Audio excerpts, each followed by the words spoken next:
తిరుమలలో స్వచ్ఛ ఆంధ్రప్రదేశ్ స్వచ్ఛ తిరుమల కార్యక్రమం జరిగింది. ఈ కార్యక్రమంలో సిబ్బందితో పరిసరాల పరిశుభ్రత పైన టీటీడీ అదనపు ఈవో వెంకయ్య చౌదరి ప్రతిజ్ఞ చేయించారు. టీటీడీ చేపడుతున్న స్వచ్ఛ తిరుమల కార్యక్రమానికి సహకరించాలని కోరారు. వేసవి సందర్భంగా భక్తుల కోసం టీటీడీ అనేక సౌకర్యాలు కల్పిస్తుందని తెలియజేశారు. మంచినీటి వసతి, షెడ్లు, కూల్ పెయింట్ తదితర కార్యక్రమాలు చేపట్టామని తెలిపారు. దుకాణాలకు వచ్చే భక్తుల కోసం స్థానిక వ్యాపారస్తులు కూడా ఇలాంటి ఏర్పాట్లు చేసి సహకరించాలని సూచించారు. స్వచ్ఛాంధ్రప్రదేశ్లోని భాగంగా స్వచ్ఛ తిరుమల కార్యక్రమాన్ని నిర్వహించడం జరిగింది.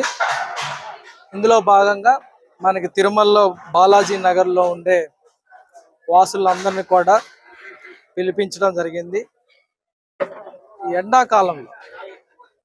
ఎండాకాలంలో తీసుకోవాల్సిన జాగ్రత్తలను తెలియచేస్తూ, అలానే చాలా మంది ఇక్కడ చాలా రకాలైన వ్యాపారాలు కూడా చేస్తూ ఉంటారు. ఇక్కడ తిరుమలలో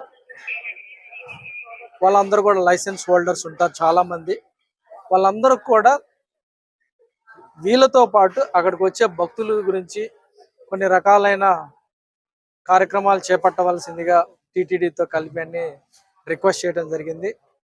వచ్చిన వాళ్ళందరికీ కూడా ఓఆర్ఎస్ ఇవ్వటం కానీ, అలానే ఎండ ఎక్కువగా ఉన్నప్పుడు మనం పెయింట్ వేస్తాం, వైట్ పెయింట్, షాపుల ముందు వైట్ పెయింట్ వేయటం కానీ, అలాగనే వాటర్ని ఎక్కడికక్కడే వాళ్ళకి సప్లై చేసే విధంగా కూడా అక్కడ కూడా షాపుల దగ్గర కూడా కార్యక్రమాలు చేయటం.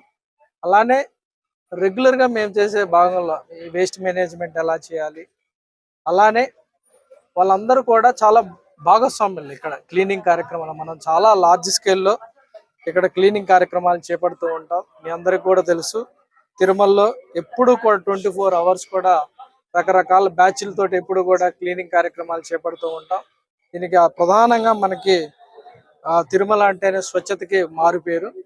అందరిని మరింతగా స్వచ్ఛతను ముందుకు తీసుకెళ్లాలంటే పౌరుల్ని భాగస్వామ్యం చేయాలి.